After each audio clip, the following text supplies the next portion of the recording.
El polvo taponaba las ventilas de la avioneta fumigadora, con un sabor a cobre y a insecticida del más corriente. Jimena se limpió el sudor de los ojos, ignorando el traqueteo rítmico de los remaches, a punto de ceder. Aquí abajo, a nadie le importaba quién había sido antes. Allá arriba, un par de F-5 estaban a punto de recordárselo todo. A 15 metros sobre los sembradíos de sorgo de Sinaloa, el calor era un peso físico que se oprimía contra la cúpula de acrílico rayado de la Air Tractor AT-802. Jimena pisó a fondo el pedal derecho del timón.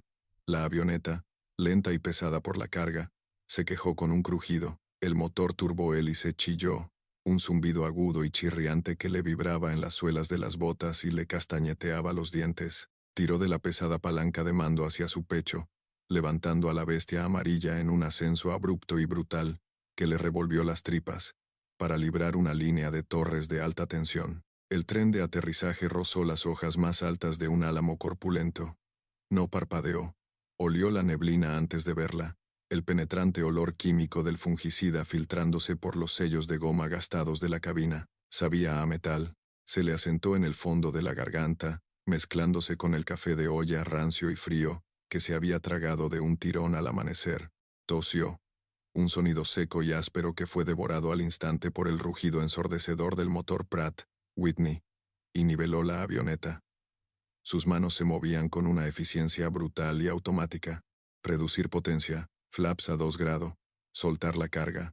Una espesa nube blanca se extendió tras ella, asentándose sobre la interminable y opresiva expansión verde que se extendía debajo. Viró bruscamente, soportando unos escasos 2G. No era nada comparado con lo que su cuerpo estaba diseñado para aguantar, pero el traje de vuelo ahora era de mezclilla percudida, y una camiseta gris empapada de sudor. El arnés de lona del asiento se le clavaba en la clavícula, justo sobre la cresta irregular de tejido quemado que le iba del hombro al cuello. Esta era su vida, pilotar un tractor con alas sobre un mar de sorgo subsidiado. Ximena se alineó para la pasada final. Sus ojos, pálidos e inyectados en sangre, escudriñaban el horizonte. Pilotaba la desgarbada fumigadora, exactamente igual que como solía pilotar un caza de combate. Bajo, rápido, y siempre al borde de la pérdida de sustentación. No miraba el altímetro, sentía la presión del aire a través de la palanca. Sabía exactamente cuándo el ala izquierda estaba a punto de perder sustentación por la sutil y frenética vibración en los alerones. Vacía, murmuró, su voz ronca por el aire químico. Empujó el acelerador a fondo, la hélice mordió el aire denso y húmedo, y viró de regreso hacia la pista de tierra. El aterrizaje fue intencionalmente brusco. Ximena estrelló las pesadas llantas contra la tierra aplanada, levantando una enorme nube de polvo y grava que tableteó contra las láminas del único hangar. Rodó hasta la bomba de combustible, cortó la mezcla y dejó que el enorme motor se apagara hasta convertirse en un tic-tac metálico agonizante. El silencio se precipitó, zumbándole en los oídos. Abrió la cúpula. El calor del mediodía la golpeó como la puerta de un horno. Ximena bajó, sus botas resonando sobre la tierra reseca, y caminó hacia el hangar. Su patrón, un mecánico fornido llamado Ramiro, estaba de pie bajo el tejado de lámina, limpiándose grasa negra de los antebrazos con un trapo. «Tomaste la curva del sur muy cerrada», dijo Ramiro, sin levantar la vista. «Oí la hélice cavitando desde aquí. Ximena, las alas aguantaron», dijo ella. Metió la mano en la hielera a sus pies, ignorando el agua y agarrando un jarritos de tamarindo tibio. Lo abrió. Campos fumigados, hierba muerta. Ramiro arrojó el trapo sobre una mesa de trabajo llena de tornillos pelados y bujías. «Vuelas como si quisieras matarte. Lo sabes, ¿verdad?» Ximena le dio un largo trago. Las burbujas le quemaron la garganta seca. «Si quisiera matarme, Ramiro, no lo haría en una avioneta fumigadora. Le falta clase». Él resopló, sacando un fajo de billetes arrugados de su overol, contó su parte y se la empujó sobre la mesa. «Mañana entra una tormenta. El barómetro ya está bajando. Nos quedamos en tierra hasta que pase. Puedo volar con lluvia. No es lluvia, es una turbonada de a de veras», dijo Ramiro, mirándola por fin. Entrecerró los ojos. No la conocía. No de verdad. Había aparecido hacía 2 años con una maleta de lona, una licencia comercial vencida y una mirada perdida. No me importa qué tan buena seas con la palanca y los pedales. Con una tormenta sinaloense no se juega. Ya vete a tu casa, Jimena. Ella se guardó los billetes húmedos sin contarlos. Nos vemos el jueves. Su casa era un remolque viejo estacionado ilegalmente detrás de un silo oxidado a 5 kilómetros del aeródromo. Adentro olía a linóleo caliente y a cerveza vieja. Jimena cerró con llave la puerta endeble, se quitó las botas y se desplomó sobre el estrecho colchón. Se quedó mirando las manchas de humedad en el techo curvo. Estaba agotada, con los músculos adoloridos por haber luchado con la pesada aeronave toda la mañana, pero en cuanto cerró los ojos, regresaron los fantasmas de la adrenalina, la sensación espectral de un traje de vuelo comprimiendo sus piernas, el resplandor verde de un HUD proyectando retículas de tiro sobre un desierto negro como la boca de un lobo, los gritos frenéticos y llenos de estática en la radio UHF. Víbora, rompa, lanzamiento de misil, rompa a la derecha. Jimena se incorporó de golpe, jadeando. Su mano derecha estaba agarrotada en forma de garra, empuñando una palanca de mando central que no estaba allí. Maldijo, limpiándose una capa de sudor frío de la frente. Caminó hacia la pequeña cocineta, abrió la llave y se echó en la cara agua tibia con sabor a cloro. Odiaba al ejército. Odiaba a los comandantes que dieron la orden. Odiaba a los políticos que lo encubrieron. Y se odiaba a sí misma por haber seguido el plan de vuelo. Pero la contradicción terrible y aplastante era que extrañaba el cielo, extrañaba la violencia de un ascenso a Mach 1. Se sentía hueca aquí abajo, en el polvo. Fumigar campos era solo un parche de nicotina para una adicción terminal. Caminó hacia la pequeña mesa. Junto a una pila de facturas sin pagar, había una voluminosa caja de color verde olivo, un viejo radio de supervivencia militar PRC 148. Lo había conectado ilegalmente a una fuente de poder civil. Ximena giró el dial. El altavoz cobró vida con un siseo, escaneando las bandas UHF encriptadas. Era mayormente estática, ocasionalmente interrumpida por el murmullo distorsionado del tráfico militar encriptado, de una base a 2 estados de distancia. Ya no conocía las claves de encriptación. No podía entender lo que decían. Pero la cadencia, el parloteo táctico y rítmico, era lo único que la dejaba dormir. Se recostó de nuevo, escuchando la estática, esperando la tormenta. A la tarde siguiente, el cielo se tornó de un amarillo enfermizo y amoratado. La presión del aire cayó tan rápido que Ximena sintió que se le tapaban los oídos mientras caminaba por la pista. La humedad era sofocante, haciendo que la atmósfera se sintiera como una sopa caliente. Pesadas nubes cumulonimbus en forma de yunque se estaban acumulando en el horizonte occidental, de un morado cardenal en la base y un blanco cegador en las cimas. Ramiro le había dicho explícitamente que no volara, pero un agricultor local le había ofrecido el doble de su tarifa habitual para fumigar un campo de 20 hectáreas de soya antes de que la lluvia se llevara la tierra. Ximena necesitaba el dinero para reemplazar las balatas gastadas de su camioneta. Más importante aún, necesitaba no estar en su remolque con sus pensamientos. Estaba en el aire a las 14 horas. El aire era violentamente turbulento. Bolsas invisibles de aire muerto hacían caer la pesada avioneta 15 metros de golpe, dejándole el estómago en la garganta. Luchaba constantemente con la palanca, con los nudillos blancos y el sudor picándole en los ojos, mientras mantenía una precaria altitud a bajo nivel. 12 hectáreas listas, 8 por delante. Viró la avioneta bruscamente sobre una línea de peñascos de piedra caliza conocidos localmente como la Quijada del Diablo. La cizalladura del viento allí era notoria. Los peñascos atrapaban los vientos de la tormenta que se acercaba, creando enormes corrientes descendentes localizadas que el radar no podía detectar fácilmente. Ximena niveló. Entonces una sombra barrió su cúpula. Fue tan rápida que apenas la registró. Un parpadeo oscuro contra el cielo amoratado. Un segundo después, el sonido la golpeó. Un rugido desgarrador y estruendoso que hizo vibrar los mismos tornillos de su cabina, ahogando por completo su turbohélice. Ximena levantó la cabeza de un tirón. A través del acrílico rayado, vio las estelas de condensación. 2 siluetas, gris mate, angulares, depredadoras, F-5 Tigres, estaban volando una ruta a ras de tierra, probablemente un tránsito a través del país desde la base aérea de Santa Lucía, esquivando los corredores comerciales. Se movían con una gracia silenciosa e inquietante que hacía que su propia avioneta pareciera un ladrillo volador. Jimena observó su trayectoria de vuelo. Estaban a 300 metros, volando en una formación de combate abierta, rápidos, al menos 450 nudos, y se dirigían directamente hacia la Quijada del Diablo. Los ojos de Jimena saltaron de los jets a las señales atmosféricas de advertencia más adelante. Las nubes sobre los peñascos se curvaban violentamente hacia abajo. Se estaba formando una microrráfaga severa, una columna de aire descendente, que golpea el suelo y se expande a velocidades de huracán. A su altitud y velocidad, volar hacia esa corriente descendente los estamparía contra la piedra caliza antes de que sus computadoras de vuelo pudieran siquiera registrar la pérdida de altitud. Que los genios de las computadoras lo resuelvan, pensó. Tienen sensores que valen más que todo este municipio.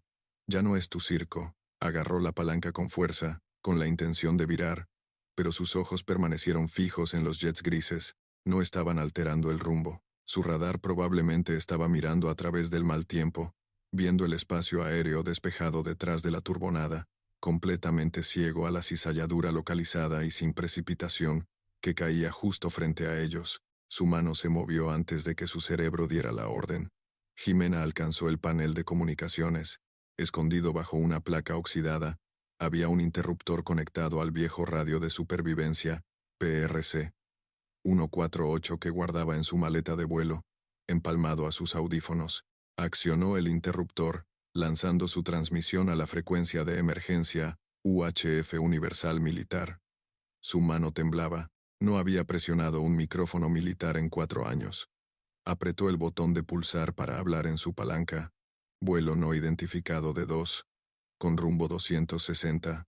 Están volando hacia una cizalladura clase 5. Rompan al norte. Ahora. Su voz sonaba oxidada, demasiado civil. Durante 3 segundos, no hubo nada más que estática. Luego, la voz nítida y alimentada por oxígeno de un piloto de caza, llenó sus audífonos. El tono estaba cargado de irritación. Aeronave civil transmitiendo en una frecuencia de emergencia restringida. Despeje la red. Está interfiriendo con el tráfico militar.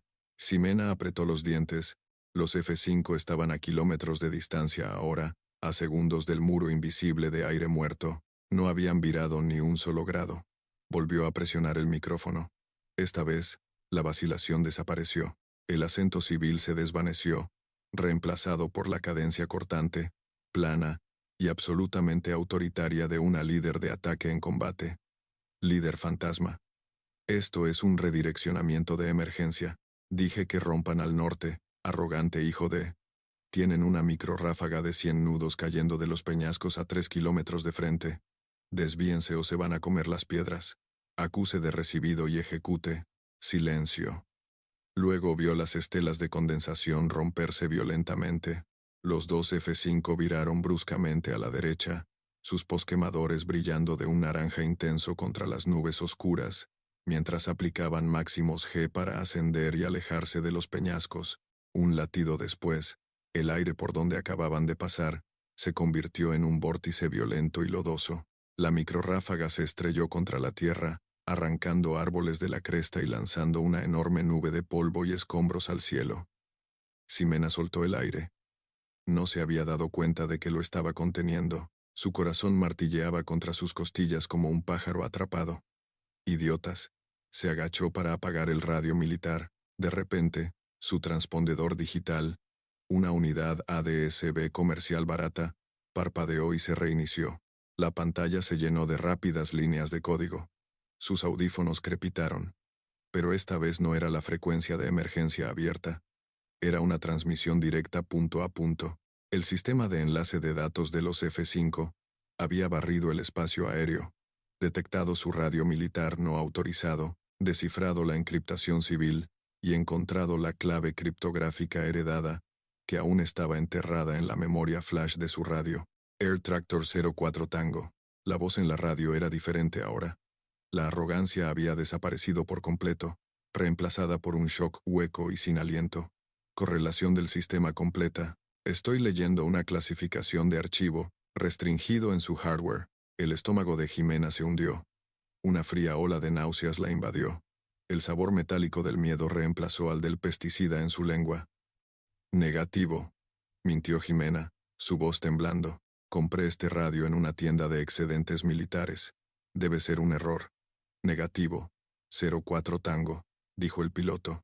El sistema está correlacionando una huella de voz biométrica de su transmisión. Ximena levantó la vista. Los dos F-5 habían regresado. Redujeron su velocidad, sus superficies de control trabajando furiosamente para mantenerse en el aire, a un ritmo tan lento. La flanquearon por ambos lados, encerrándola. A través de la cúpula salpicada de lluvia de su destartalada fumigadora amarilla, pudo ver los visores oscuros de los cascos de los pilotos girando para mirarla. El radio siseó. Huella de voz confirmada. Indicativo. Víbora. La voz del piloto se suavizó, perdiendo todo protocolo militar. Creíamos que estaba muerta. La lluvia comenzó con gotas pesadas y solitarias que golpeaban el acrílico agrietado de la cúpula como fuego de mortero. Ximena miró fijamente a los dos F-5.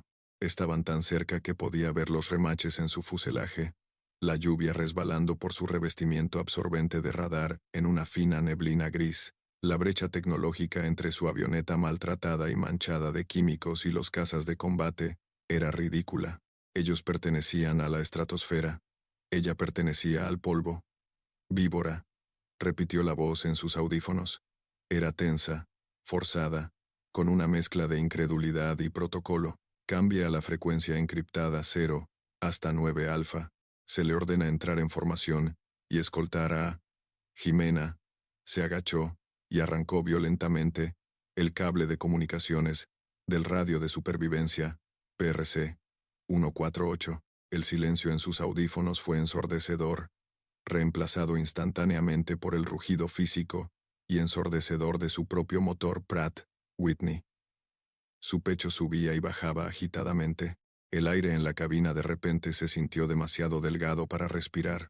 El sabor metálico del miedo inundó su boca, indistinguible del fungicida. Víbora está muerta, se dijo. Sus manos resbaladizas de sudor frío sobre la palanca.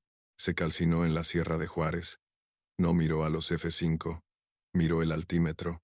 600 metros. Debajo de ella, el paisaje sinaloense desaparecía rápidamente bajo el vientre amoratado y arremolinado de la línea de turbonada. Los jets que la flanqueaban volaban al límite absoluto de su velocidad de pérdida solo para mantenerse a su nivel. Un caza de combate es una supercomputadora voladora, pero todavía depende de la física. A 130 nudos.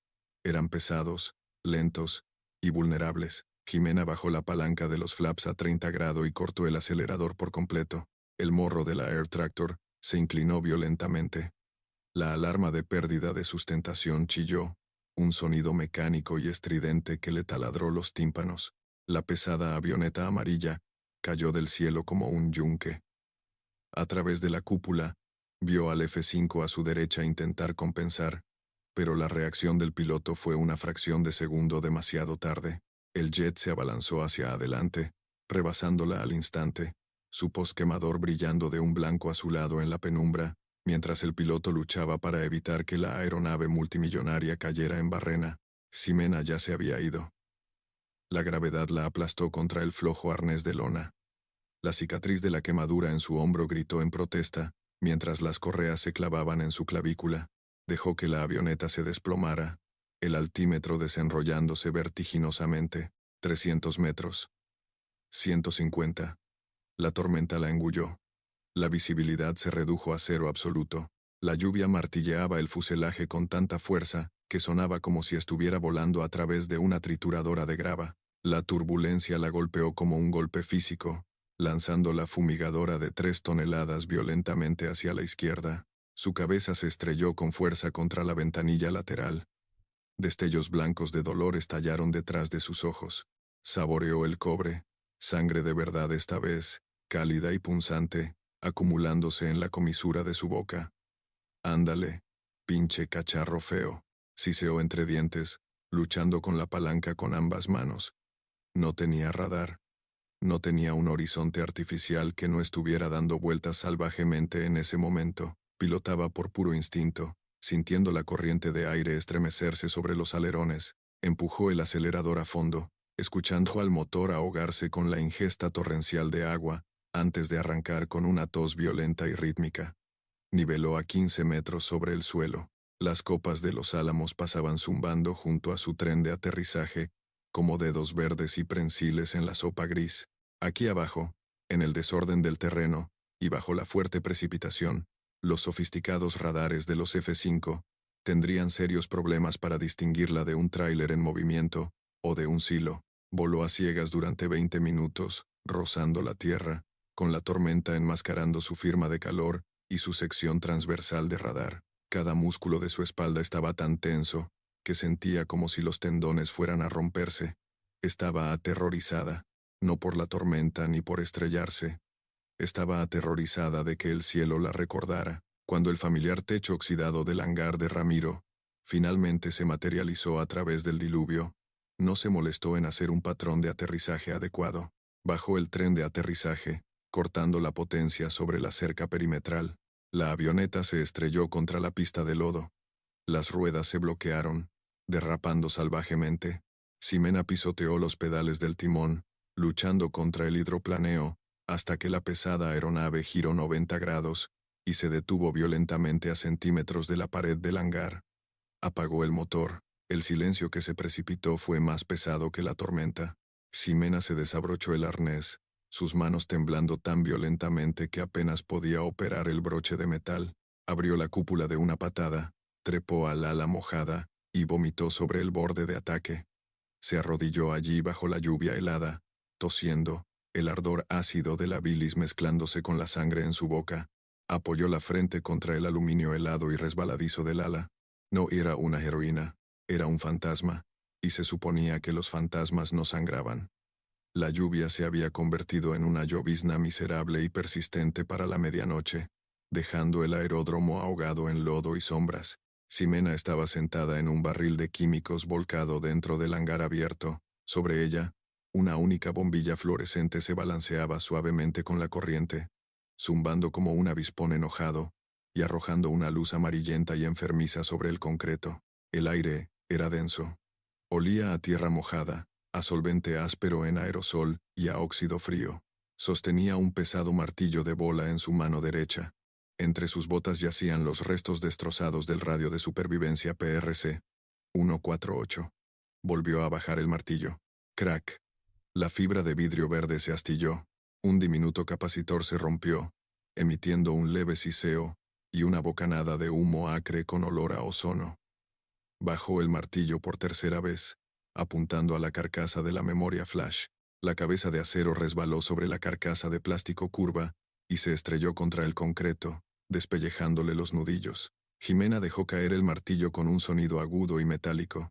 Se miró la mano sangrante, la piel estaba levantada, exponiendo la carne rosada y viva sobre la articulación de su índice. No sentía el dolor, solo se sentía agotada. No tenía sentido. Destruir el hardware no borraría la señal geográfica ya registrada en un servidor seguro en el Pentágono. El enlace de datos se había establecido. Sabían sus coordenadas. Sabían que estaba viva. A lo lejos, por el camino de acceso de grava, unos faros cortaron la penumbra. Ximena se congeló. Los haces de luz barrieron la cerca perimetral de alambre, iluminando la llovizna como estática en un televisor viejo. No era el traqueteo desigual de la camioneta destartalada de Ramiro. Este vehículo era pesado. El motor funcionaba en ralentí con un zumbido bajo y caro que le vibraba en el pecho. El vehículo se detuvo justo fuera del charco de luz amarilla, sus llantas hundiéndose en el lodo con un sonido húmedo y succionador. El motor hizo un tic-tac al apagarse. Ximena no corrió. Ya no había a dónde correr. Lentamente se limpió el nudillo sangrante contra sus jeans manchados de grasa y esperó. La puerta pesada de un auto se abrió y se cerró de golpe. Unos pasos chapotearon metódicamente a través de los charcos en la pista. No te podías haber muerto en un lugar con un hotel decente, Ximena. La voz era cansada, plana, e instantáneamente envió un pico de adrenalina fría directamente por su columna vertebral. Era una voz del antes. Levantó la vista. Un hombre estaba de pie al borde de la luz. Llevaba una gabardina oscura y pesada sobre un traje arrugado.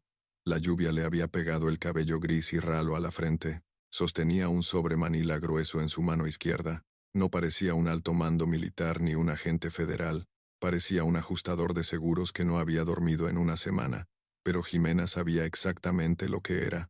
«Coronel Montalvo», dijo Jimena. Su voz era áspera, vaciada por el aire frío y el bajón de adrenalina. «Me dijeron que la señal de intercepción provenía de una fumigadora comercial en Sinaloa», dijo Montalvo. Dio un paso lento hacia el hangar, sus costosos zapatos de cuero arruinándose instantáneamente en el lodo mezclado con químicos. Miró la avioneta abollada y chorreante estacionada detrás de ella, su labio curvándose ligeramente con disgusto. Le dije al alto mando que la computadora estaba descompuesta. Víbora pilotaba cazas de ataque de millones de dólares. No la encontrarían ni muerta volando un tractor con alas. El tractor no me pide que lance bombas incendiarias sobre coordenadas civiles, coronel. Montalvo se estremeció. Fue solo una microexpresión, un ligero endurecimiento de la mandíbula, pero ella lo vio. Bien. La herida todavía estaba allí para él también. Eso fue hace 4 años, dijo en voz baja. Eso fue ayer, espetó ella. Se puso de pie, sus músculos gritando en protesta por las fuerzas G de la tormenta de la tarde. Soy una civil. Mi baja fue clasificada, pero fue permanente. Usted no tiene ninguna jurisdicción aquí. Lárguese, Jimmy Pista. Montalvo no se movió. Se quedó perfectamente quieto, sus ojos observando la camiseta manchada, la cresta irregular de la cicatriz de la quemadura visible en la línea de su cuello, el moretón oscuro que se formaba en su frente donde se había golpeado contra la cúpula. Vio la mirada frenética y acorralada en sus ojos. «No vinimos a buscarte, Jimena», dijo, su voz perdiendo el tono sarcástico. «Fue una casualidad. El vuelo fantasma estaba en tránsito a Santa Lucía, y decidiste jugar a la controladora de tráfico aéreo. Rompiste el silencio de radio por 2 chamacos arrogantes que no sabían leer una formación de nubes. Iban a volar hacia una microráfaga clase 5. Se habrían estrellado contra la piedra antes de que sus computadoras de vuelo registraran la pérdida de altitud. Habrían muerto. Y en su lugar, me trajeron a ti». Montalvo suspiró, un sonido irregular y exhalado que parecía llevar el peso de la noche húmeda. Se acercó y arrojó el sobre manila sobre la mesa de trabajo junto a ella. El papel comenzó a absorber instantáneamente una mancha oscura de aceite hidráulico derramado. «No voy a abrir eso», dijo Jimena, retrocediendo, su corazón martilleando contra sus costillas. «No tienes que hacerlo. Yo te diré lo que hay dentro», dijo Montalvo, limpiándose una línea de agua de lluvia sucia de la mandíbula. «El Estado Mayor quiere hacerte un consejo de guerra por fingir tu muerte y robar propiedad clasificada del gobierno.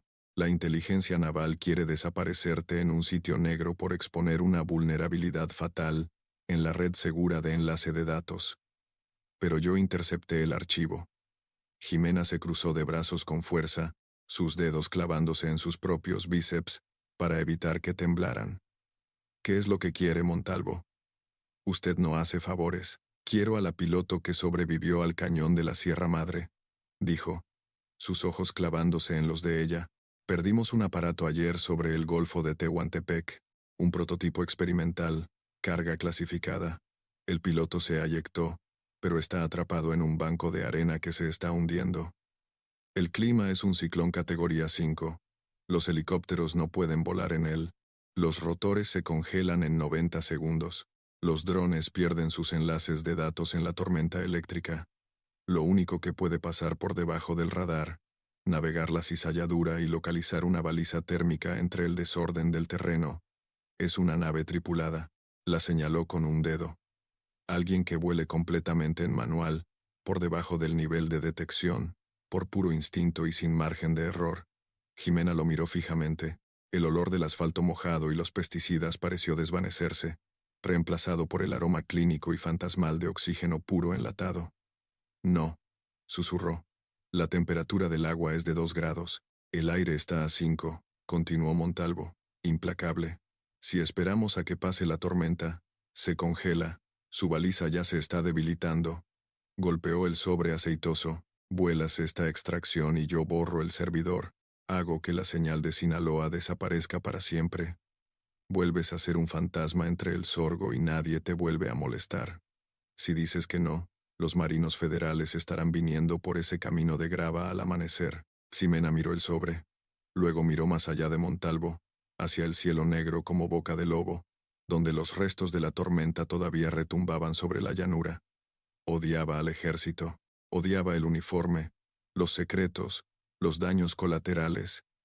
Pero la profunda y fea contradicción que le roía el alma era la simple verdad de que estaba hecha para la violencia del cielo. Sintió la presión fantasmal de un traje de vuelo contra sus piernas. Sintió la culpa pesada y sofocante por la gente que no había podido salvar en la sierra. Podía dejar que otro piloto muriera en el mar. Lentamente, extendió la mano. Sus nudillos sangrantes se mancharon contra el papel grueso mientras recogía el sobre. El aceite le manchó los dedos, resbaladizo y tibio. Se sentía como sangre. Tragó saliva, saboreando el cobre y los viejos fantasmas. ¿Cuándo salimos?, preguntó. Acabas de terminar la emocionante conclusión de «Solo era una piloto de sembradíos». ¿Conquistará Víbora el ciclón y silenciará a sus fantasmas, o será este su último vuelo? El cielo siempre cobra un peaje. Si esta cruda batalla aérea de alto riesgo te mantuvo al borde de tu asiento, dale un madrazo a ese botón de «Me gusta», comparte esta historia con tu escuadrón, y suscríbete al canal para más narrativas de aviación profundamente humanas y llenas de acción. No te pierdas nuestro próximo video.